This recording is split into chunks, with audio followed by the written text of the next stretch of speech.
The American Claimant by Mark Twain. Chapter 18. Washington shuddered slightly at the suggestion. Then his face took on a dreamy look, and he dropped into a trance of thought. After a little, Sellers asked him what he was grinding in his mental mill. "Well, this. Have you got some secret project in your head which requires a Bank of England back of it to make it succeed?" The colonel showed lively astonishment and said, "Why, Hawkins, are you a mind reader?" I never thought of such a thing." "Well, then, how did you happen to drop onto that idea in this curious fashion?" "It's just mind reading, that's what it is, though you may not know it." "Because I have got a private project that requires a Bank of England at its back." "How could you divine that? What was the process?" "This is interesting." "There wasn't any process. A thought like this happened to slip through my head by accident." "How much would make you or me comfortable?" 100,000. Yet you are expecting 2 or 3 of these inventions of yours to turn out some billions of money. And you are wanting them to do that. If you wanted 10 millions, I could understand that. It's inside the human limits. But billions, that's clear outside the limits. There must be a definite project back of that somewhere.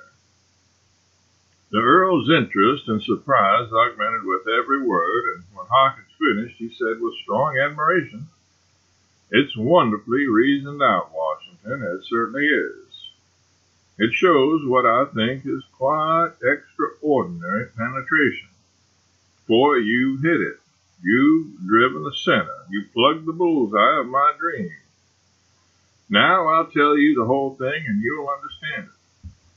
I don't need to ask you to keep it to yourself, because you'll see that the project will prosper all the better for being kept in the background till the right time. Have you noticed how many pamphlets and books I've got lying around relating to Russia?" "Yes, I think most anybody would notice that. Anybody who wasn't dead." "Well, I've been posting myself a good while. That's a great and splendid nation, and deserves to be set free." He paused, then added in a quiet, matter-of-fact way, "When I get this money, I'm going to set it free." "Great guns! Why, what makes you jump like that?" "Dear me, when you are going to drop a remark under a man's chair that is likely to blow him out through the roof, why don't you put some expression, some force, some noise into it that will prepare him? You shouldn't flip out such a gigantic thing as this in that colorless kind of a way. You do jolt a person up so. Go on now, I'm all right again. Tell me all about it. I'm all interest, yes, and sympathy too." "Well, I've looked the ground over and concluded that the methods of the Russian patriots, while good enough considering the way the boys are hampered, are not the best, at least not the quickest. They are trying to revolutionize Russia from within. That's pretty slow, you know, and liable to interruption all the time, and is full of perils for the workers. Do you know how Peter the Great started his army? He didn't start it on the family premises under the noses of the Strelitzes. No, he started it away off yonder privately. Only just one regiment, you know, and he built to that.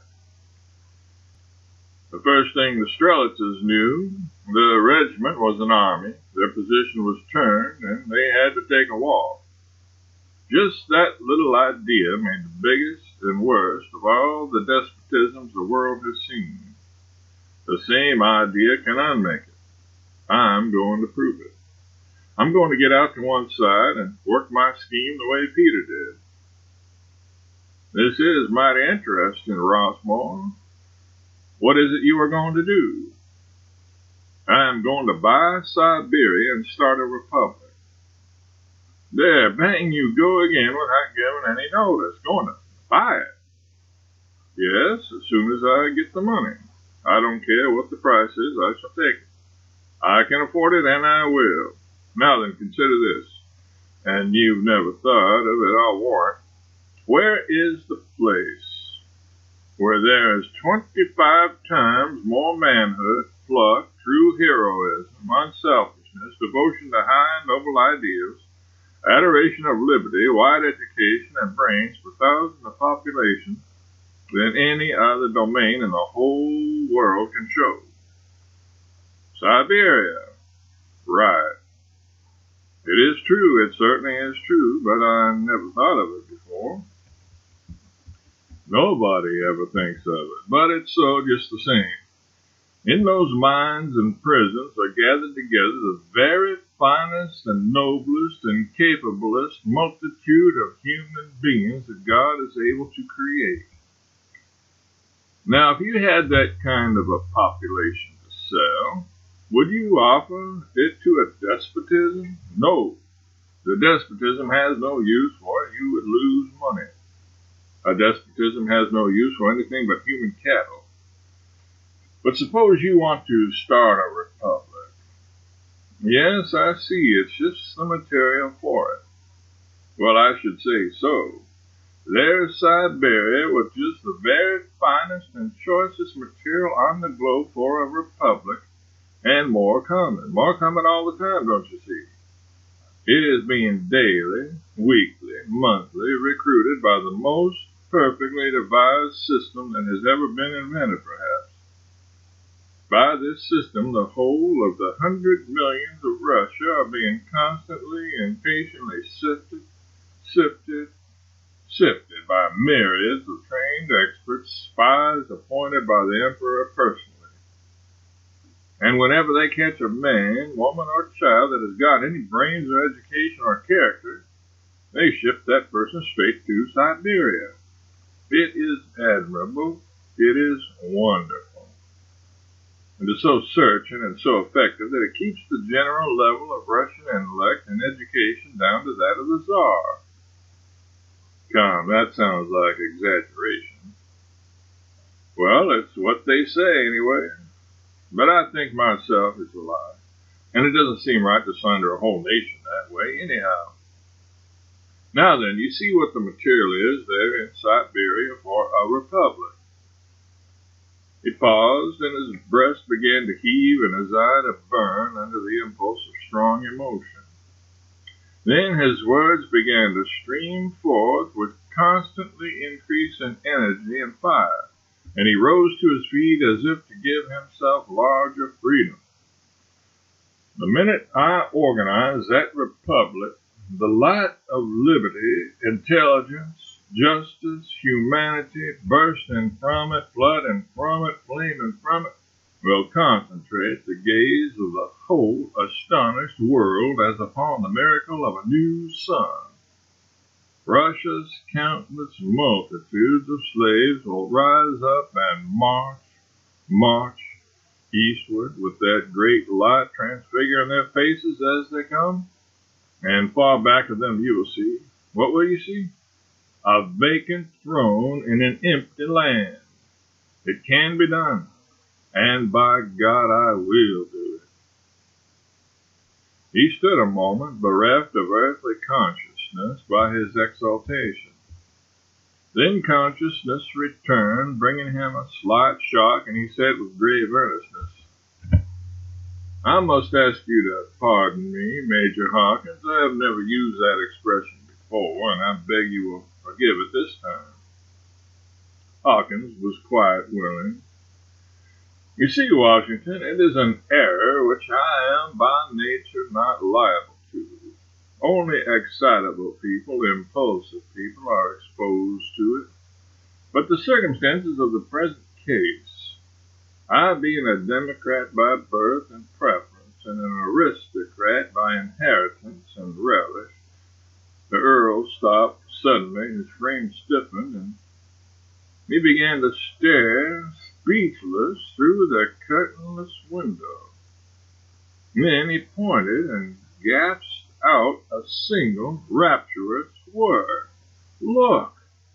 What is it, Colonel?" "It." "No. Sure as you're born. Keep perfectly still. I'll apply the influence. I'll turn out all my force. I've brought it thus far. I'll fetch it right into the house. You'll see." He was making all sorts of passes in the air with his hands. "There, look at that. I've made it smile, see?" "Quite true." Tracy, out for an afternoon stroll, had come unexpectedly upon his family arms displayed upon this shabby house front. The Hatchments made him smile, which was nothing. They had made the neighborhood cats do that. "Look, Hawkins, look, I'm drawing it over."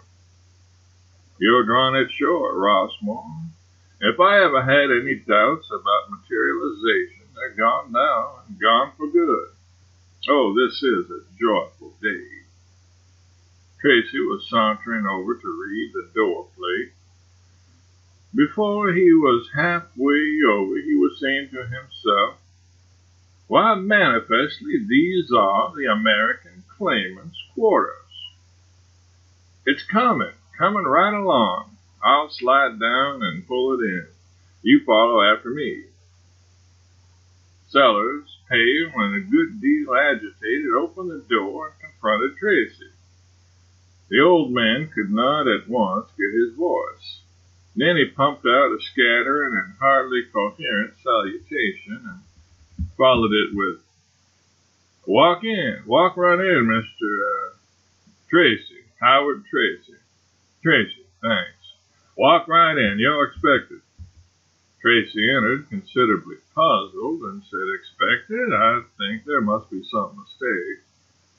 "Oh, I judge not," said Sellers, who, noticing that Hawkins had arrived, gave him a sideways glance intended to call his close attention to a dramatic effect which he was proposing to produce by his next remark. Then he said, slowly and impressively, "I am you-know-who." To the astonishment of both conspirators, the remark produced no dramatic effect at all, for the newcomer responded with a quite innocent and unembarrassed air. "No, pardon me, I don't know who you are. I only suppose, but no doubt correctly, that you are the gentleman whose title is on the door plate." "Right, quite right. Sit down, pray sit down." The Earl was rattled, thrown off his bearings, his head was in a whirl. Then he noticed Hawkins standing apart and staring idiotically at what to him was the apparition of a defunct man, and a new idea was born to him.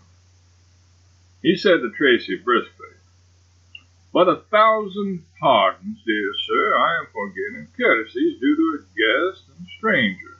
Let me introduce my friend, General Hawkins. General Hawkins, our new senator.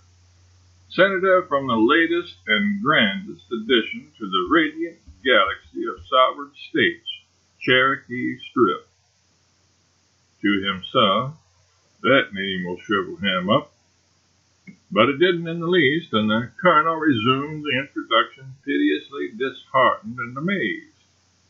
"Senator Hawkins, Mr. Howard Tracy of England." "England? Why, that's it. England, yes, native of England." "Recently from there?" "Yes, quite recently." Said the colonel to himself, "This phantom lies like an expert.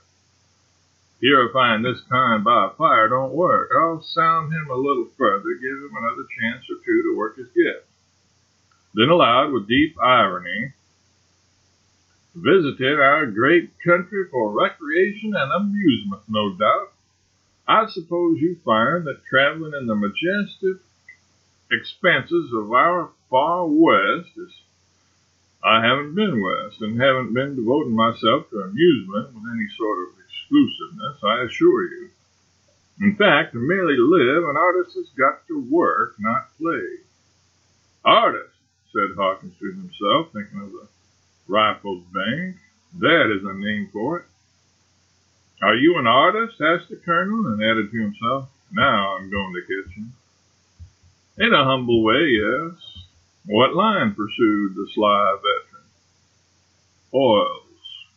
I've got him, said Sellers to himself, then aloud, this is fortunate. Could I engage you to restore some of my paintings that need that attention? I shall be very glad. Pray let me see them. No shuffling, no evasion, no embarrassment, even under this crucial test. The colonel was nonplussed. He led Tracy to a chromo which had suffered damage in a former owner's hands through being used as a lamp mat, and said with a flourish of his hand toward the picture, this Del Sarto. Is that a Del Sarto? The colonel bent a look of reproach upon Tracy, allowed it to sink home, then resumed as if there had been no interruption. This Del Sarto is perhaps the only original of that sublime master in our country. You see yourself that the work is of such exceeding delicacy that the risk could... Would you mind giving me a little example of what you can do before we... Cheerfully. I will copy one of these marvels. Watercolor materials, relics of Miss Sally's college life, were brought. Tracy said he was better in oils, but would take a chance with these. So he was left alone. He began his work, but the attraction of the place were too strong for him, and he got up and went drifting about, fascinated, also amazed. End of chapter 18.